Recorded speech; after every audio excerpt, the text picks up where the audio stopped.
Assalamualaikum warahmatullahi wabarakatuh. Assalatu wassalamu ala asrofil anbiya'i wa mursalin wa ala alihi wa sahbihi ajma'in, amma ba'du. Yang pertama, marilah kita panjatkan puji dan syukur kehadirat Allah Subhanahu wa taala. Dalam kesempatan yang berbahagia ini kita diberikan oleh Allah kesehatan jasmani dan rohani. Baiklah, ke mahasiswa dan mahasiswi, dalam pertemuan kali ini, yang pertama kali ini, kita akan menjelaskan tentang silabus mata kuliah, yaitu mata kuliah fikih ibadah di dalam semester ganjil ini tahun 2023. Adapun di dalam silabus ini ada berapa poin, yaitu ada 7 poin tentang isi di dalam silabus kita. Yang pertama adalah identitas mata kuliah.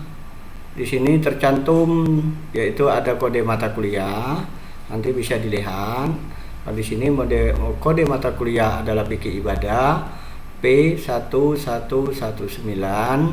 Terus ada jumlah SKS-nya, jumlah SKS-nya adalah 2 SKS, semesternya adalah semester 1. Terus program studi, yaitu kita adalah program studi hukum tata negara yang disebut dalam yaitu siasat syariah, program S1.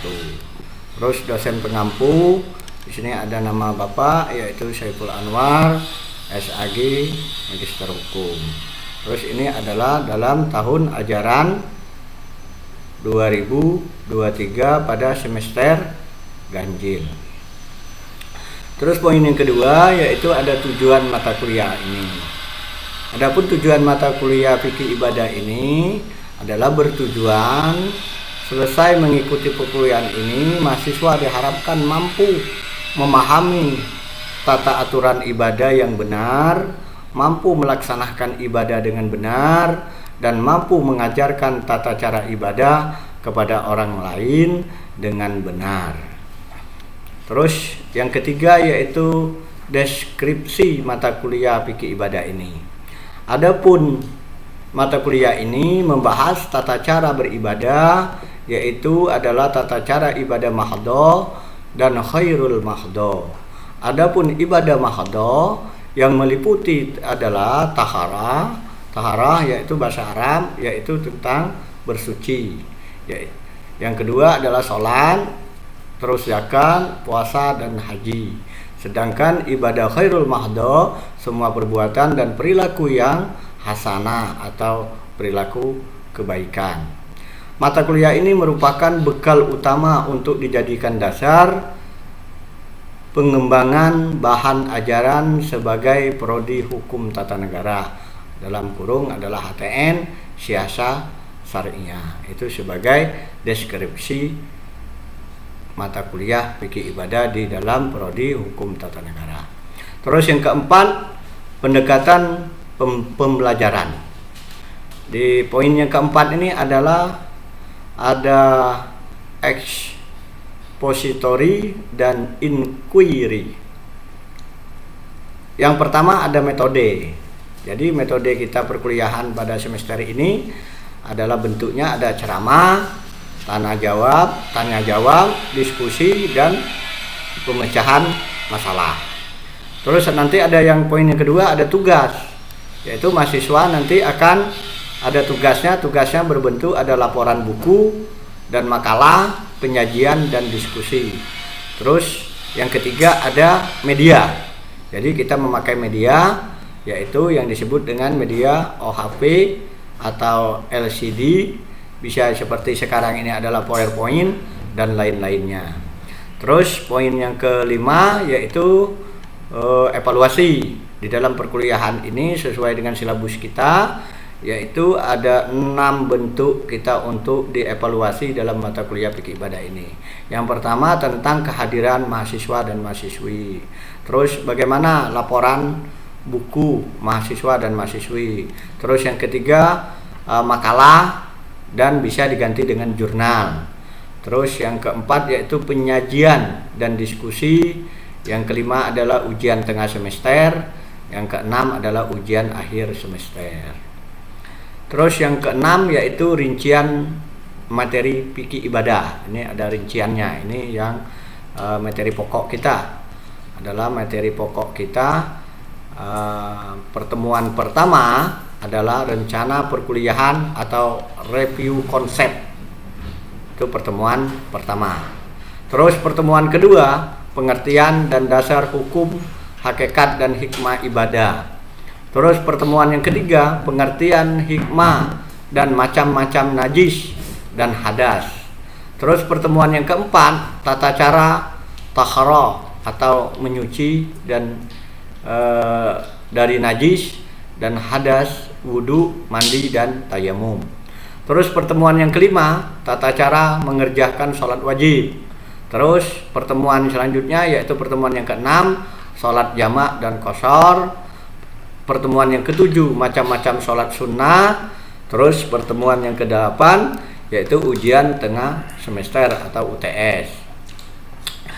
Pertemuan yang kesembilan, sesudah kita UTS, masuk pada pertemuan yang kesembilan, yaitu kita membahas materi kita adalah tentang jenazah. Bagaimana cara memandikan jenazah, bagaimana cara mengafani jenazah, bagaimana kita tata cara untuk mensolati jenazah, dan terus bagaimana tata cara menguburkan jenazah. Terus pertemuan yang ke-10 yaitu pengertian dan hukum dan hikmah tentang zakat. Pertemuan yang ke-11, harta yang dizakati, nanti ada kategori bagaimana tata cara harta yang dizakati. Terus yang menerima yaitu mustahik dan macam-macamnya. Terus pertemuan yang ke-12 yaitu pengertian dasar hukum dan hikmah puasa. Pertemuan yang ke-13 itu puasa terbagi dua, yaitu ada puasa Ramadan, puasa wajib, dan yang kedua adalah puasa sunnah, dan tata cara melaksanakan puasa itu sendiri. Terus pertemuan yang ke-14 yaitu pengertian haji, dasar hukum dan hikmahnya. Terus pertemuan ke-15 yaitu macam-macam haji dan pelaksanaannya bagaimana, dan perbedaan haji dengan umroh. Nanti bisa mahasiswa bisa mengklasifikasi bagaimana perbedaan haji dan umroh. Yang seterusnya terakhir yaitu pertemuan yang ke-16 yaitu ujian akhir semester yang dikatakan UAS. Nah, di dalam silabus ini perlu mahasiswa dan mahasiswi memperhatikan, kita ada yang poin ke-7 yaitu ada dasar buku, ada buku utama, ada buku pendukung yang disebut adalah referensi. Di sini kita berikan contoh saja di sini sebagai contoh, seperti poin A, TM yaitu Hasbi As-Siddiqi, judul bukunya adalah Kuliah Ibadah. Terus yang ke B, Ali Fikri, judul bukunya Usul Al-Hakam fil Arkan Al-Islami. Terus yang ke C adalah Al-Sayyid Sabit, judul bukunya Fikih As-Sunnah. Terus yang ke D yaitu Ibnu Rushd, judul bukunya Bidayah Al-Mujtahid. Nah, yang untuk referensi atau pendukung di sini kita berikan contoh dua bukunya saja, seperti contoh A yaitu Waba Al-Zuhaili, judul bukunya adalah Al-Fiqih Al-Islami wa Adilatuhu Dar Al-Fiqh. Terus yang ke B yaitu Abdul Ar-Rahman, judul bukunya adalah Al-Fiqh Al-Muzahid Al-Araba'ah Dar Al-Fiqh Al-Arabi. Oke, mahasiswa, itulah silabus kita dalam satu semester ini agar bisa dipahami. Kalau belum bisa dipahami, silakan nantinya bertanya kepada Bapak untuk dipahami. Hanya sekian, terima kasih. Kita akhiri untuk uraian silabus kita pada pertemuan kali ini. Lebih dan kurang mohon maaf. Saya Bapak akhiri. Wallahumma biq ila aqwamit thoriq. Wassalamualaikum warahmatullahi wabarakatuh. Terima kasih.